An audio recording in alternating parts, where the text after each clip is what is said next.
What's going on, everyone? My name is Jimmy Conover, and this is my wife, Meg. For the last 5 weeks, we've had no social media interaction, and honestly, it's been amazing. Mm-hmm. So would you say that you were addicted to social media? No. I would say that you were addicted to social media. And I would completely agree with that. So then why did you even want to not go on social media? I just wanted to see if I'd feel any different. Because I didn't think I was addicted, so I wanted to see if it would be hard for me to stay off. So when we first started thinking about no social media, we took off all push notifications. Mm-hmm. Took off the apps from our phones. But we were still going on social media. And then at some point we just decided that... I think within a few days. Yeah, we just said, if we're going to go this far, we might as well just go all the way. Yeah, just cut it out together. So some of the things that I noticed right away was that I was noticing when I was using, because I would pull out my phone and I'd be like, oh yeah, I'm not on social media. Mm-hmm. So I was checking it at stoplights or while I'm driving. Oh gosh, that's or, terrible. As soon as you wake up or right before you go to bed, I was always pulling out my phone. Yeah. And I definitely used to scroll before going to bed. Instagram, probably like 20 minutes. I don't even think you knew. Because if you were coming into bed, I'd put it away so you didn't know I was scrolling for that long. Really? Yeah, and I never saw anything worthwhile. And sometimes it probably gave me nightmares. But I don't think I ever really told you was that because of social media, I wasn't able to have a complete thought. Oh, it's awful. Even when I would be on a train of thought and I would be like, oh yeah, social media, I would be more than willing to stop doing whatever I'm doing to go and just check for like 5-10 seconds. That's crazy. Yeah. Why do you think you would do that? Like, why would you stop a train of thought just to check? Because I enjoyed the addiction. I was feeding the addiction. Well, what were you checking for? If anyone had liked anything? Yeah, or? So obviously for me, with me posting all the time, it was the constant like, oh, did anybody like it? How is this picture doing? How is this video doing? Oh, okay. Yeah, so just constantly checking back.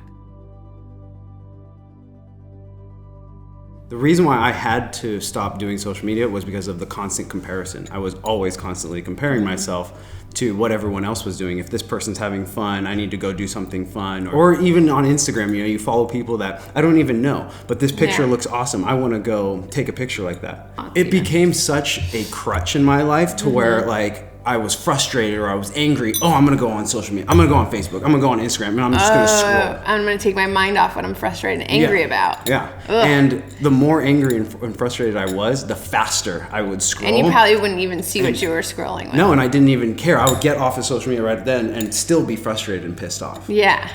Which was crazy. So it was more like a distraction too. Yeah.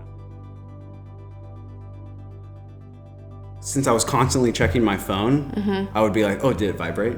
No, it didn't vibrate. And I'd always my brain was constantly running like, did it vibrate? Did it go? Should you check it? Did somebody comment? And the whole constant refreshing, I would do that all the time. Yeah.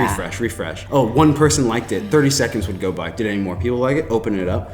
Put it back in my pocket. Oh, wait, did it vibrate? Like, it was just a constant. I would almost say that my life was controlled by social media. Wow, that's scary. Yeah. That's so scary. You always have to say happy birthday on Facebook. Yeah. But that brings up another topic. Yesterday was my birthday. And how many people not on Facebook. I have no idea how many people wish me happy birthday on Facebook. But then I know exactly how many people called me and texted me and sent me messages off of social media. And those were more personal. Yeah. They mean more. So when I would post, I would also feel like people are keeping up with my life. Like, that's how people will keep up with me. I don't have to tell anyone anything because I just posted it, so they should all know. Right. So then when I would come in contact with some of my friends, then they would be like, oh, what have you been up to? I'd be like, oh, well, as you saw, I went up here and I went over here, and it was pretty awesome. But, you can just watch the video or see the pictures that I posted. Yeah.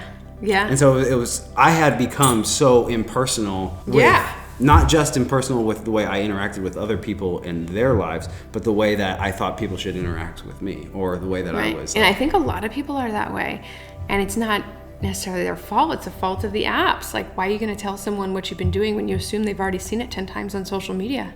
It'd be redundant. Yeah.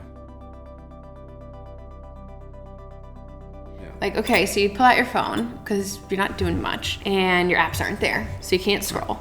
So how do you fill the space? What do you do with that extra time, that extra 5 minutes, that extra half hour? What'd you do? What'd you do instead? Well, actually, I don't know if you've noticed, but I felt like I've kept my things together a little bit better, whether it's cleaning up after myself or automatically doing the dishes. No or... socks in the living room. I think I saw them a couple times. Well, I mean, those will always be around, but yeah, folding my clothes, just because you have that extra time to fold clothes or do things like that. Well, but what you're about... totally right. It's that extra 5 minutes. It's not going to be an extra hour, because it's not like I'm sitting there for an hour. So what about those time fillers at work? And so if at my work, we go to meetings all day. Everyone shows up to a meeting early. You have to wait until the previous meeting gets out of that room. And a lot of people will just whip out their phone. They'll start scrolling. And now it's like, okay, well, I don't even have my phone on me anymore. So, well, how was your weekend? What have you been up to? How's the family? Getting to know like actually talking to the people instead of just like, oh, I don't even want to. But I'm honestly curious whether I've lost, gained, or stayed the same. Nothing changed. Yeah. Because we all think that you have to be active. You have to be active all the time. Yeah. You're going to lose followers. People don't, everything needs to stay present, current, new. Yeah. Well, I bet you've lost followers. I think just the way that my train of thought has changed. Of course, I was totally driven to how to gain more followers, how to be a presence on social media, how to use social media to your advantage. And I just don't care. Yeah. It doesn't create happiness.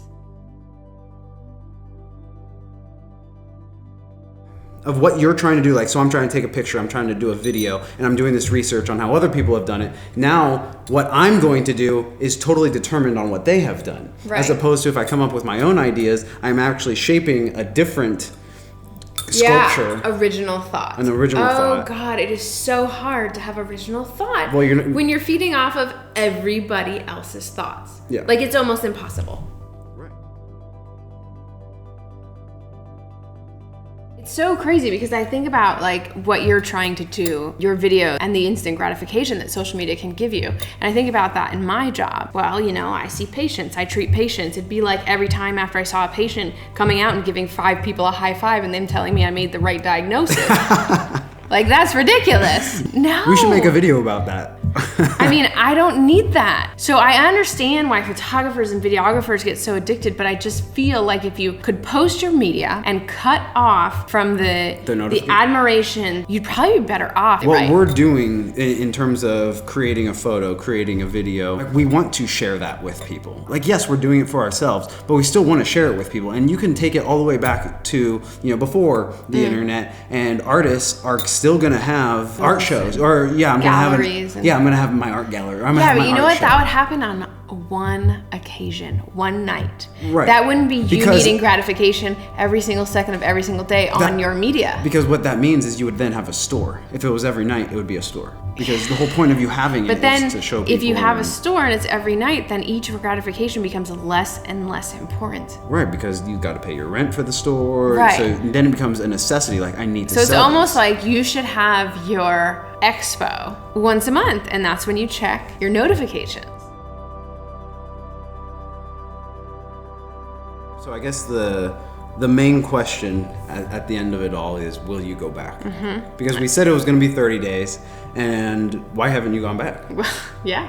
I don't know. I am a little bit afraid to go back, and I wasn't that addicted to begin with, but I actually like the free headspace. I'm not there yet, and I'm not gonna go back on after we post this video.